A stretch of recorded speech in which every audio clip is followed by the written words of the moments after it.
जो वो उसूल बताया गया उसमें सख्ती से ये बताया गया है कि कभी भी अगर दुश्मन में लड़ाई हो भी जाए उसके अटैक के कुछ उसूल इस्लाम ने मुतारफ़ कराएं।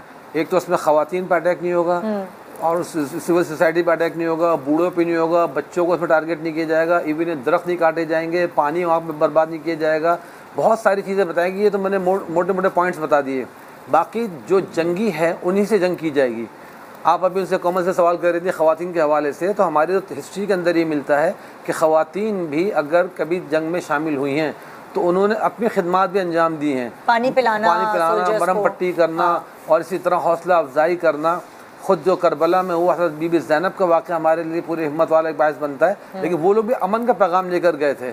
तो हमें तो सबसे पहले ही अमन का पैगाम दिया गया और हमारी फ़ौज भी आखिरी हद तक ये कोशिश करी कि जी इंडिया से हमारा कोई इस तरह का आमना सामना ना हो, लेकिन हम भरपूर अल्हम्दुलिल्लाह तैयार है। तो उसके जवाब तो ज़ाहिर है हमारी वो आर्मी हो चाहे नेवी, शुरुआत उन्होंने की तो हम चुप तो नहीं बैठेंगे। जी हाँ, तो चुप तो नहीं बैठेंगे। और माशाल्लाह ये मैंने कहा ना, ये इस्लाम का एक किला है पाकिस्तान, और ये सिर्फ पाकिस्तान के लिए पूरी दुनिया आलम इस्लाम की इसके ऊपर एक वो रिलाई करती है। उसमें अरब कंट्रीज़ भी हैं और सारी मुस्लिम कंट्रीज़ हैं। अभी जो ब्रेक में एक बात पूछ रही है कि तारीख के लिहाज से क्या हमारे को वाक़या ऐसे एक छोटे से ब्रेक के बाद आके मैं इसे कंटिन्यू करूँगी। तो हमारे साथ रहेगा गुड मॉर्निंग पाकिस्तान। हम लोगों का ये हमें ये नहीं पढ़ाया और लिखाया, हमारी तरबियत ये नहीं है। हमारे अक़लियतों का बहुत ज़्यादा तहफ़्फ़ुज़ है, बल्कि कि जो हमारी रियासत में अगर कोई ऐसे किसी और मज़हब के लोग रह रहे हैं तो हमें तो उनकी अपनी जान से ज़्यादा बढ़ के हिफाजत करना हमें सिखाया गया, बताया गया। क्या बात कर दी, अपनी जान से बढ़ के उनकी हिफाजत। पहले उनकी हिफाजत है, उनकी इबादत गाहों की हिफाजत है, उनकी जान माल की हिफाजत है। हम अपने यानी ख़ुद मुसलमान वो उनकी इबादत गाँव की भी हिफाजत करेंगे, सिर्फ इंसान की नहीं बल्कि उनकी इबादत गाँव की भी हिफाजत हम पे फ़र्ज़ है। क्योंकि जो इंडिया में मुकीम मुसलमान हैं, जो इंडियंस हैं और मुसलमान हैं, उनके साथ बहुत बुरा रवैया इख्तियार हुआ है अभी। वही हमने बहुत सारी डिस्कशंस की और बहुत आप लोगों की वजह से हमें अवेयरनेस भी हुई। जो हम खबरों में देख रहे थे वो तो है ना, लेकिन एक सवाल जवाब क्रॉस क्वेश्चनिंग की वजह से बहुत सारी चीज़ें और इल्म में आती हैं। और आई गेस बहुत सारी ख़वातीन जो शायद न्यूज़ नहीं देखती और देखना भी नहीं चाहती है, उनको डर लगता है या एक उनको पैनिक नहीं अपने अंदर पैदा करना, रिलैक्स रहना है, उनको भी अवेयरनेस हुई। उनको पता तो होना चाहिए हमारी आवाम को कि बेसिकली हो क्या रहा है। सो अब हम दुआओं की तरफ आते हैं कि भाई अगर आप दुआ में बहुत ताकत होती है और हर शहरी, हर बाशिंदा जो इस मुल्क का है वो अपने हैंड से कुछ ना कुछ करेगा, चाहे वो स्क्रीन पर हो, मोटिवेट करेगा, ख़बरें जो देने वाले हैं वो ख़बरें ऑथेंटिक ख़बरें लोगों तक पहुंचाएंगे। और जो आप हैं जो हमें देख रही हैं, जो 5 वक्त की नमाजी हैं और मुसल्ले पे बैठती हैं, उनके लिए कुछ दुआएं हैं जो मुफ्ती साहब आपको यहाँ बताएंगे। सो वो नोट कर लीजिए और बार बार आप वो देख कर रिवाइव कर सकती हैं दुआएं। जी, बिस्मिल्लाहिर्रहमानिर्रहीम। हर मुश्किल वक्त में देखें अल्लाह ताला ने हमें दुआओं का ज़रिया वसीला बताया और दुआओं पर ही मुसलमान का ईमान होना चाहिए। मोमिन है तो बेतेग भी लड़ता है सिपाही, काफिर है तो करता है शमशीर पे भरोसा। तो हमें भरोसा शमशीर पे तो नहीं है, हमें अल्लाह पे भरोसा होना चाहिए। तो उसमें एक तो सबसे पहले आयत है सूरह साफ़ात की आयत नंबर 13 है, नस्रुम मिनल्लाहि व फ़त्हुन क़रीब। इस आयत का कॉमन विर्द रखा जाए, नस्रुम मिनल्लाहि व फ़त्हुन क़रीब। इसको चलते फिरते पढ़ते रहें। हमारे मजाक नहीं होनी चाहिए कि जंग हो या जिहाद हो, वो जो मीमर से बना रहे हो अपने तौर पे, लेकिन एक हकीकत बात है कि मोमिन का ताल्लुक़ अल्लाह ताला से है और ये जंग एक सीरियस मैटर होता है किसी भी कंट्री के लिए, तो इसको मजाक में न लें। तो एक तो नस्रुम मिनल्लाहि व फ़त्हुन क़रीब, अगर ये भी याद ना रहे तो सूरह इज़ा जाअ नस्रुल्लाहि वल फ़त्ह, ये इसकी पहली आयत आती है, इज़ा जाअ नस्रुल्लाहि वल फ़त्ह, कि जब अल्लाह ताला की तरफ से नुसरत आ जाए और फ़तह हो जाए। तो ज़ाहिर सी बात है इस वक्त हमारे अफवाज हैं, चाहे बहरी बर्री जो भी हैं फ़ज़ाई, वो सीना सुपर हैं और खड़े हुए।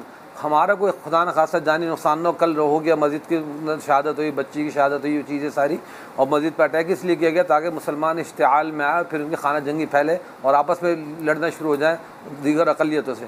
तो हमें एक तो उसमें बिल्कुल हाथ नहीं डालना, हमें पीसफुल रहना है। इज़ा जाअ नस्रुल्लाहि वल फ़त्ह, तीसरी सूरत है सूरह फ़तह, वहाँ शुरू ही वो इन्ना फ़तहना लका फ़तहम मुबीना से होती है। इसका पहला वर्ड है इन्ना फ़तहना लका फ़तहम मुबीना, कि बिलाशुबा हमने आपको फ़तह मुबीन अता फ़रमाई है। तो इसका भी विर्द रखें। और हमारी ख़वातीन क्या, नौजवान नस्ल ख़ास तौर पे, नौजवान नस्ल लड़के लड़कियां कोई भी हों, तो उन सब को इस बात का ख्याल रखना चाहिए कि मुसलमान की जंग वो सिर्फ हथियारों की जंग नहीं होती, बल्कि एक नज़रियाती और एक क़ुव्वती जंग होती है जिसके पीछे ईमानी क़ुव्वत की खातिर हमें लड़ना होता है। जिस तरह क़ुरबानी भी आ रही है ज़िल हज में, तो क़ुरबानी सिर्फ एक बकरा ज़िबा करना, गाय ज़िबा करना नहीं, बल्कि हमारे पूरे नज़रियात का एक इसके अंदर अक्कासी होती है। तो इसी तरह हमें ये जंग को सिर्फ मजाक और मीम्स के लिए नहीं देना चाहिए, बल्कि हमारी अफवाज के ऊपर बहुत बड़ी जिम्मेदारी है। वो लोग अपनी जानों को लिए खड़े हुए हैं, फ़ज़ाई भी, और वो भी कुछ पता नहीं किसका नुकसान हो जाए। तो इसलिए नमाज भी पढ़ें और साथ में दुआ करते रहें। ये मीम्स मेरा ख्याल से वो जो एक स्ट्रेस फैला हुआ होता है उसको रिलीफ करने के लिए ये जो कह रही हूँ ना मैं, जेनजी जो है ये एक थोड़ी सी डिफरेंट कॉम है मिलेनियल्स के मुकाबले। वो ज़रूर करें, लेकिन उसके साथ मैंने कहा ना, अब जैसे चाय के ऊपर मजाक बनते हैं, जब वो एक जुमला बन गया बड़ा तारीख़ है हमारा कि टी वॉज फैंटास्टिक, वो ज़ाहिर है वो पूरा हमारे लिए एक इमोशनल वाकई, हर एक मोमिन जज्बाती हो जाता है। एक खातून दिखा रही है कि जी पानी बंद कर देंगे तुम्हारा, तो मुसलमान ने दिखाया दूध डाला, हमने दूध पत्ती चाय बना ली। तो ये सोशल मीडिया वॉर भी हमारी है। तो इस तरह के जवाब तो अच्छे लगते हैं कि हमारा सेंस ऑफ ह्यूमर भी और जवाब देने का तरीक़ाकार भी अच्छा है, क्योंकि हम हर एक जो है ना हालत जंग में हैं। तो उसमें साथ में अल्लाह ताला पे भरोसा रखना ज़रूरी है।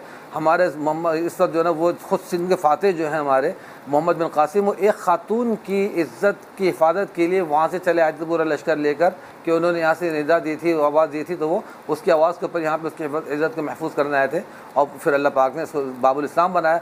तो ये सब दुआओं से भी होता है और दवाओं से भी होता है। तो ये इन्ना फ़तहना लका फ़तहन मुबीना हो गया। तीसरे नंबर पर इय्याका नअबुदु व इय्याका नस्तईन इहदिना सिरातल मुस्तक़ीम। चौथे नंबर पे ला इलाहा इल्ला अन्ता सुब्हानका इन्नी कुन्तु मिनज़ ज़ालिमीन। ये दुआ ज़रूरी नहीं सारी पढ़ें, जिसको जो याद आ जाती है पढ़े। इसी तरह सूरह कौसर, ये तो अपने मफाद के लिए भी है, दुश्मन को खाक यानी खाकिस्तर करने के लिए भी है कि इन्न शानिअका हुवल अब्तर, कि बिलाशुबा तेरा दुश्मन वो बेनामो निशान हो जाएगा।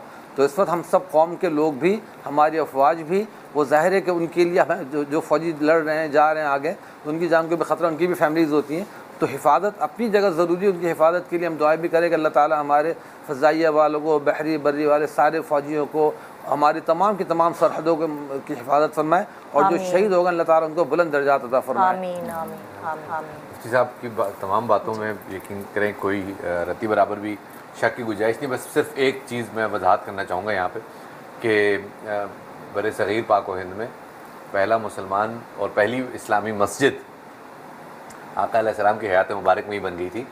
पहली मस्जिद मध्य प्रदेश में बनी थी जो सन 628 ईस्वी में बनी, और अभी तक ऑपरेटिव है।